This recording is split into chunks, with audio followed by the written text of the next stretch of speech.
So guys, today I'm going to be talking about the difference between FBA and FBM. A lot of people ask me what is the difference, and once they understand that, a lot of times they'll ask, why would I want to be an FBM seller? I'm going to tell you the difference as well as the advantages of both. So stay tuned for this episode because this will be a great one.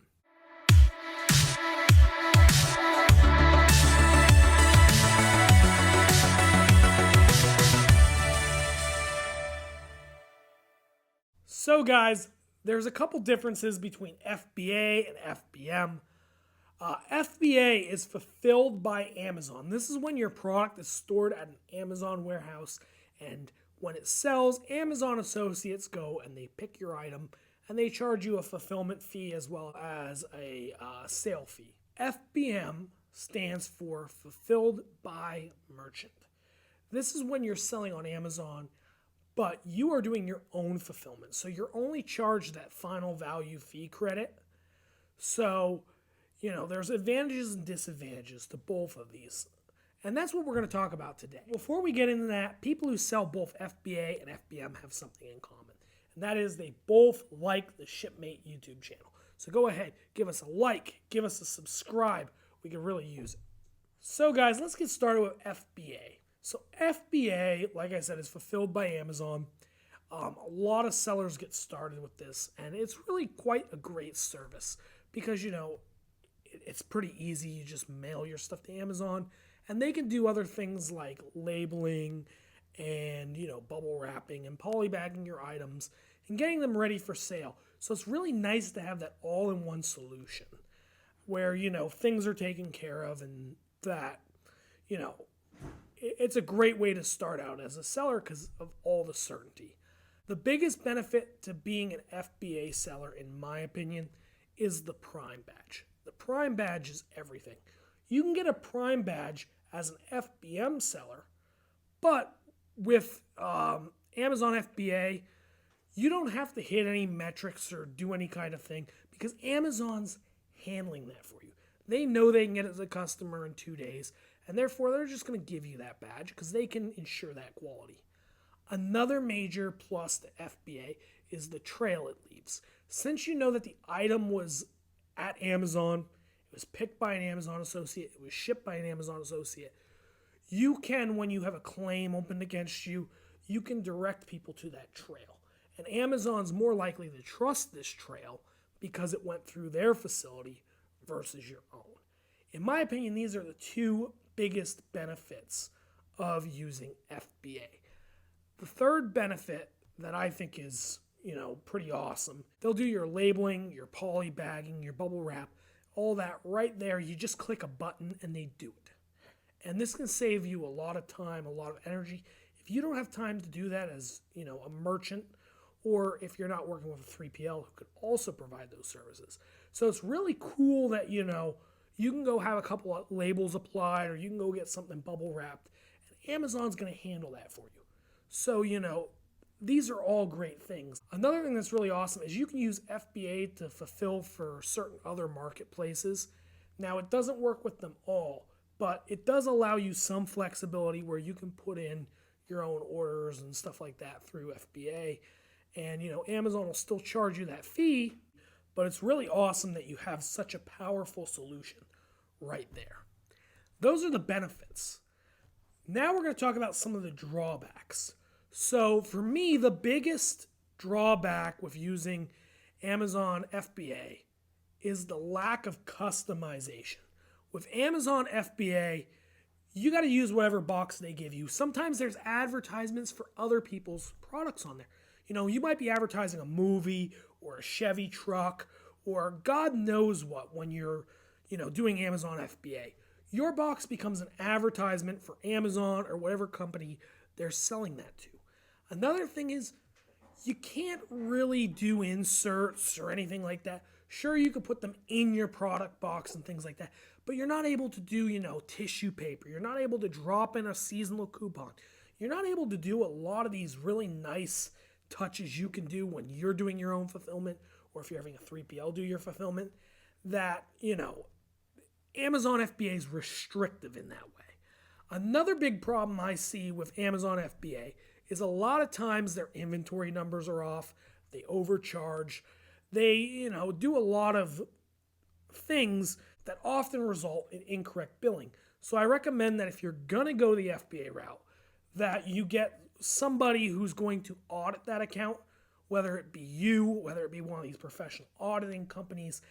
It's really important to have somebody in your corner to advocate for you for when inventory goes missing, things get damaged, to make sure that you're getting the optimal amount of money every time you get a check from FBA. The third drawback that I want to tell you about FBA that, they're getting better at is kitting and bundling. So FBA now has a new kitting and bundling program, but because, your items might be in different warehouses around the country, it's imperfect. So, they're still charging a pretty substantial fee for that kitting and bundling, and they're pretty restrictive with it. But they're getting better. I'll give them that. And, this is an area where if you're doing a lot of kitting and bundling and, you're trying to sell things in quantity and whatnot, FBA may not be the optimal solution for you. Now let's move on to FBM, Fulfilled by Merchant. So fulfilled by merchant is usually when you fulfill a product as the merchant, or you have a third party such as a 3PL or, some sort of warehouse or, store doing your fulfillment for you. Some people even do drop shipping with this. And the benefits to this, there are numerous. Although it's not quite as cheap on a per unit basis as Amazon FBA, it gives you a lot more control. Like I said, with a lot of these 3PLs, and if you're doing your own fulfillment, you can use your own boxes. You can have inserts done. You can do tissue paper. You can do whatever you want. You can write a thank you note. There's endless amounts of customization that can be done to ensure that you are providing the best customer experience for your customer. And to me, this is invaluable. I absolutely hate it when a customer gets my package from Amazon and, it's advertising, built Ford tough right on the box. I prefer to have my brand on the box. I prefer to have my marketing inside. I prefer, to have that entire, customer experience going on. And that's one of the main benefits of FBM. The other benefit is kitting and bundling. When you're doing kitting and bundling, it can be much more robust because your items are all within the same, ecosystem. It's in the same building. And, you can do limitless combinations, limitless quantities. And the nice thing about that is the fees are actually lower than kitting and bundling with Amazon because you're usually only charged an additional pick fee, which is a lot different than being charged a second fulfillment fee. Another advantage to using FBM is when you sell multiple items. So, for an example, during, Hurricane Harvey a few years ago, I sold a lot of supplies to a hurricane relief fund. And it was a huge order, a couple hundred items. And I paid a fulfillment fee on each and every one of those items. $11, $11, $11, $11, $11, times like 150, 200 items. If I was being merchant fulfilled at that point in time, I would have only paid one fee. I would have shipped the pallet directly to the Hurricane Harvey Relief Fund, and boom, I would have kept all that money that otherwise would have gone to, FBA for individual fulfillment fees. I would have saved thousands of dollars doing this. Final plus that I'm going to give you guys is control. When you're doing something in-house, you have maximum control. You know where your own stuff is. You know what kind of quality pack job you're giving out. You know that everything's in there. You have this level of control that you just don't have when, some guy who's been working at Amazon for a week goes and picks up a product they don't know and sticks it in whatever box the machine tells them to. You have more control. And control is a good thing when you're a business owner. And, if you're using a 3PL, you might give up a little bit more of that control, but you probably have a good idea of, the quality of service that a 3PL is putting out. You've probably been to their facility, seen pictures of their facility. You've probably told them what you want, what you expect. Possibly even gave them some work samples. Here's what I like my packaging to look like. Oh, gives you still more control than FBA, where you have no control whatsoever what that package is going to look like, what size box they're going to use, no control. So, in order of magnitude, you have, the most control doing it yourself, then using a third party, then using Amazon. So, keeping that control is, in my opinion, invaluable. Now, the drawbacks of FBM. The biggest drawback is that I find that the average shipment does cost a little more. Yes, you make up some of this, like I said, when you're shipping multiple items, but you're not always shipping multiple items. So, there might be a little extra cost. The next drawback is that Prime badge. Yes, you can get a Prime badge as an FBM seller, but you need to maintain certain levels of performance. You need to make sure you're buying all your items directly from the Amazon API, so you can't benefit from your rates or your 3PL's rates. And, it's just very restrictive. So you have to work at these really tight constraints to keep your Prime badge, and you're usually paying more money than what it costs for Amazon to fulfill it. So a lot of times, this Prime badge becomes a sticking point with a lot of people we work with.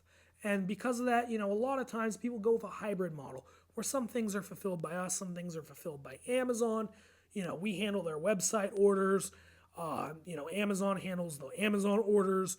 We do all their kitting and bundling. Amazon does all their single SKU. There's different ways to work on that and optimize the strategy around your company. But, it is a restriction and it is something to keep in mind. Next big drawback to FBM is more work. So if you're doing it in-house, you're going to have a lot more work, because you're going to be physically packing or staffing, you're going to be physically packing, or you're going to be hiring people who will be doing the physical packing. You're going to be doing all, that customer service. You're going to be uploading tracking. You're going to be doing a lot of things. If you outsource to a 3PL, it makes that a lot easier. It makes it automatic, just like if you're using FBA. But even with that, there is some setup work. There is some other things that go into it. So, you got to be willing to put in a little more work to go the FBM road. And that's what prevents a lot of people from doing it. Something else I wanted to circle back to from earlier in the video is, Amazon with FBA sets limits on how much inventory you can have in stock. And they charge, a lot more in fees for things that are stored there a long time, where, if you're doing FBM and you're storing your own goods, you can store unlimited. If you're using a 3PL, many 3PLs like us, we don't have storage limits. We'll take as much stuff as you send us, and we'll charge you a same flat rate. We don't increase storage to try to push you out or penalize you. We try to help you. And, another thing is Amazon does do a lot of those services, but so does a 3PL and so do you. So, if you go back to what I was saying about the labeling and the bubble wrap and the poly bags, if you do that yourself, you'll go down from spending, 60 cents for a poly bag with Amazon, so much for this and so much for that, to, a couple cents for the poly bag for you and a couple cents for a label, and you get that down to like sub 20 cents doing it yourself. If you're using a 3PL like us, we still charge you money because of the labor aspect, but we're much cheaper than Amazon. You can inquire more about that depending on the scope of your project, but 3PLs are often cheaper for Amazon prep than Amazon themselves. So I hope everybody learned something about FBA and FBM and, when to use them. I'm telling you, a lot of times a hybrid model is the best approach. But, depending on where you are in your business cycle, sometimes you're better off going, all FBA, all FBM. Sometimes you're better off using a combination. It really depends on you, your business, and your goals. Thank you guys so much for watching this video. We're coming at you every week with new content. Please like and subscribe. We're trying to get to that 1,000 subscriber count, and we need your help to do it. Thank you guys again, and we'll see you next week.